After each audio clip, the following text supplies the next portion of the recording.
جب ایک عام انسان کے مظلوم ہونے کی بد دعا اور اس کے اللہ کے درمیان پردہ نہیں، تو پھر اندازہ کرو جو عمل اللہ کو محبوب، اللہ کے رسول کو محبوب ہے، اگر اس پر ظلم کیا گیا اور اس نے بد دعا کی تو اس کی بد دعا کیسے رد ہو جائے گی؟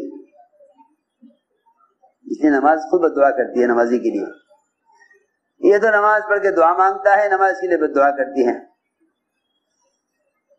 نماز اس کے لیے بد دعا کرے. یہ حال آئے گا، یہ حال آئے گا. اس حال میں مسلمان کیا کرے؟ ادھر نماز ادھر گاہک، کیا کرے؟ اگر نماز کو چھوڑ دے گا حق کے لیے، اگر نماز کو چھوڑ دے گا حق کے لیے تو اللہ تعالیٰ تنگی اور فقر لائیں گے. اور اگر گاہک کو چھوڑ دے نماز کے لیے تو اللہ رب العزت غیب کے دروازے کھولیں گے. یہ تھی بات. ہم سمجھتے تھے جس کی دکان میں گاہک آیا، یہ 4 مہینے لگایا ہوا ساتھی، کہنے گا نہیں جی نماز نہیں چھوڑ سکتا. آپ کو مال لینا ہے لو، نماز کے بعد آ کر نہیں لینا مت لو، اللہ رزاق ہے، لیکن نماز نہیں چھوڑوں گا. اور چلا نماز کے لیے. اس کا بھی خیال یہ ہے کہ میں یقین والا بن گیا. گاہک کو بھی خیال یہ ہے کہ واقعی ایمان والا ہے، دیکھو تو صحیح اتنے بڑے آرڈر کو لات مار کے نماز کے لیے چلا گیا. اللہ تعالیٰ نے ابھی تو چھوٹی شکل کے مقابلے میں نماز کے امتحان لیا ہے. اس امتحان سے گزر کر یقین والا نہیں کہلائے گا، بلکہ تمام شکلوں کو لائیں گے نماز کے مقابلے میں. ہر شکل کا انکار کرتے چلا گیا. سب سے آخری شکل سب سے بڑی ہوگی، آخری شکل سب سے بڑی شکل ہوگی. ابراہیم علیہ السلام نے جتنی شکل کا انکار کیا وہ ساری شکلیں چھوٹی تھیں جبریل کے مقابلے میں.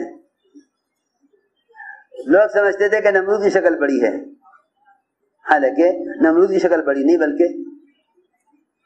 بلکہ تم تو خوب دھیان سے نہیں سن رہے بات. نمرود کی شکل بڑی نہیں ہے بلکہ جبرائیل کی شکل بڑی ہے. اس کی شکل جبرائیل کی شکل بڑی ہے، نمرود کی شکل چھوٹی ہے، جبرائیل کی شکل بڑی ہے. ابراہیم علیہ السلام ساری شکلوں کا انکار کرتے چلے گئے. سب شکل کا انکار کیا، ماں کا، باپ کا، نمرود کا، چاند سورج ستاروں کا، ساری شکلوں کا انکار کرتے گئے.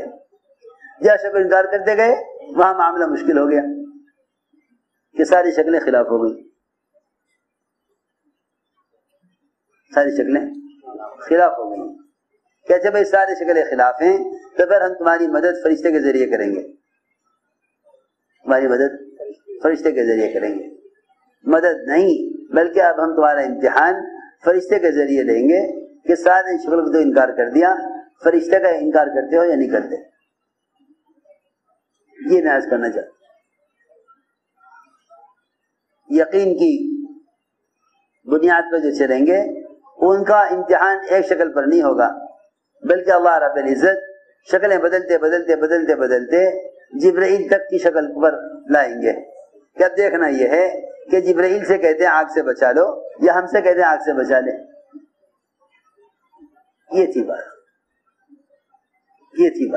ابراہیم علیہ السلام اس امتحان میں کامیاب ہو گئے کہ جبرائیل سے کہا ہمیں آپ کی حاجت نہیں ہے. جبرائیل سے کہا کہ ہمیں آپ کی حاجت نما علیہ کا فلا، ہمیں آپ کی حاجت نہیں ہے. یہ کہا ہمیں آپ کی حاجت نہیں کہ اچھا اگر ہم سے نہیں کہتے تو اللہ سے تو کہو. تو فرمانے لگی ابراہیم علیہ السلام کہ اللہ کو تو سب خبر ہے، ان کی وحدانیت کے بیان کرنے میں تو سارے حالات آ رہے، ان سے کیا کہوں.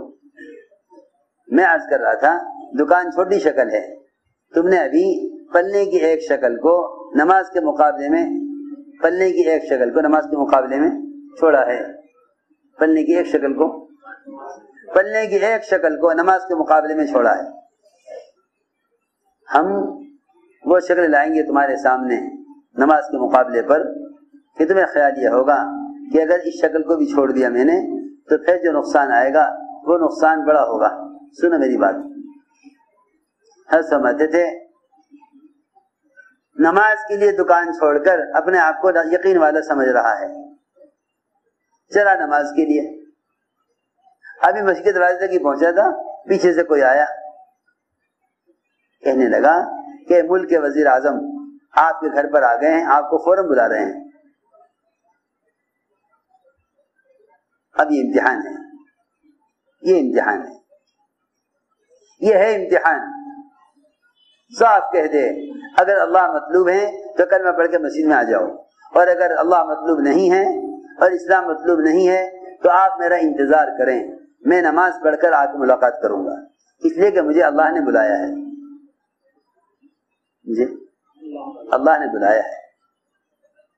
لوگ سمجھتے ہیں جماعت کی نماز سنتی تو ہے، کیا کہتے ہو؟ جماعت کی نماز فرض تو ہے نہیں، فرض تو یہ ہے کہ بھئی نماز وقت میں ادا ہو جائے، قضا نہ ہو، نماز وقت میں ادا ہو جائے، قضا نہ ہو، اور رہا جماعت سے پڑھنا مسجد میں جا کر، یہ سنت ہی تو ہے، فرض تو ہے نہیں۔ ایسے بے عقل ہیں، ایسے بے عقل ہیں، یوں سمجھتے ہیں کہ اذان وقت بتانے کے لیے ہوتی ہے، حالانکہ اذان مسجد بلانے کے لیے ہے۔ اذان کا مطلب یہ ہے اے سارے بادشاہوں، سارے وزراء، سارے حکام، سارے مال والے، سارے چھوٹے بڑے، سب کے سب مسجد میں جمع ہو جاؤ، اذان کا مطلب یہ ہے۔ لوگ سمجھتے ہیں اذان وقت بتانے کے لیے ہے، نہیں، اذان ساری شکل کو چھوڑ کر اللہ کی طرف اس کے گھر میں آنے کے لیے ہے۔ اس لیے جس نے مسجد کی طرف قدم نہ اٹھایا اس نے اللہ کے بلانے کا انکار کر دیا، جس نے مسجد کی طرف قدم نہ اٹھایا اس نے اللہ کے بلانے کا انکار کر دیا۔ اذان مسجد میں جمع کرنے کے لیے ہے، اذان مسجد میں جمع کرنے کے لیے ہے، اذان صرف نماز کے اعلان کے لیے نہیں ہے، اذان نماز کے اعلان کے لیے نہیں ہے، اذان مسجد میں جمع کرنے کے لیے ہے۔ فَسْعَوْا إِلَىٰ ذِكْرِ اللَّهِ وَذَرُوا الْبَيْعَ، چھوڑ دو تجارت، دوڑو اللہ کے ذکر کی طرف، کوشش کرو اللہ کے ذکر کی طرف آنے کی، چھوڑ دو تجارت۔ لوگ سمجھتے ہیں جماعت کی نماز ہے، سنت ہے، موقع ہے جماعت سے پڑھ لو، موقع نہیں ہے چھوڑ دو، حالانکہ اذان ساری شکلوں کو چھوڑ کر مسجد اللہ کے گھر میں آنے کے لیے اذان ہے۔ تو حضرت فرماتے تھے وہاں پہنچا مسجد کے دروازے پر، پیچھے آگے کسی نے کہا کہ وہ وزیر اعظم آپ کو بلا رہے ہیں، اور صاف کہہ دے کہ میں نماز کے لیے جا رہا ہوں، اللہ نے بلایا ہے، اللہ نے بلایا ہے۔ اگر اس کلمہ مطلوب ہے آ جاؤ کلمہ پڑھ کے مسجد میں، اللہ مطلوب نہیں ہے تو انتظار کرو، کیونکہ اگر وزیر کے کہنے پر جماعت کی نماز چھوڑ دیتا ہے، میری بات دھیان سے سننا، میری ضروری بات ہے، اگر وزیر کے بلانے پر جماعت کی نماز چھوڑ دیتا ہے تو اس نے اللہ کی بادشاہت کا انکار کر دیا، وزیر کی وزارت کو اللہ کے مقابلے میں تسلیم کر دیا، یہ پکی بات ہے۔ یہ میں ساری باتیں حضرت کی آپ کے سے نقل، کیونکہ آپ لوگ بیانات پڑھتے نہیں حضرت کے، نئے نئے لوگوں کے بیانات چاہیے جو ایسی لچھے دار باتیں کریں جس سے مزہ آوے، نئے نئے قصے سامنے آویں۔ اب یہ مزاج بن گیا، مولانا صاحب فرماتے یہ بھی قانون کی عیاشی ہے، یہ بھی قانون کی عیاشی ہے کہ مزے کے لیے بات سنیں، حالانکہ بات سننے کا مطلب یہ ہے کہ اللہ اور اس کے احکام کا دل میں تاثر پیدا ہو، اللہ اور اس کے احکام کا دلوں میں تاثر پیدا ہو، شکلوں کو لات مار کر آئے عمل کی طرف۔ اللہ تعالیٰ یہ دیکھیں گے اللہ نے کائنات میں جتنی چیزیں بنائی ہیں بنائی اسی لیے ہیں تاکہ وہ دیکھیں اللہ تعالیٰ کہ میرا مومن بندہ یہ اس نے میرا اور میرے احکام کا انتخاب کرتا ہے، یہ اس کے مقابلے میں چیزوں کو پسند کرتا ہے۔ اس امتحان کے لیے دنیا کو مزین کیا ہے، اس امتحان کے لیے دنیا کو مزین کیا۔ تو میں نے عرض کیا پہلی مشق اس کام کی، پہلی مشق اس کی کرو کہ سخت قدم اٹھایا کرو نماز کے لیے، سخت قدم اٹھاؤ نماز کے لیے ساری کائنات کے مقابلے میں۔ یہ مت کہو یہ کام اس وقت کا ہونا ضروری ہے، نماز بعد میں پڑھ لیں گے۔ بس جس نے نماز کو مؤخر کر دیا اللہ تعالیٰ اس کے کام کو مؤخر کریں گے، اور مؤخر ہی نہیں کریں گے بلکہ اس کے کام میں ایسا الجھاؤ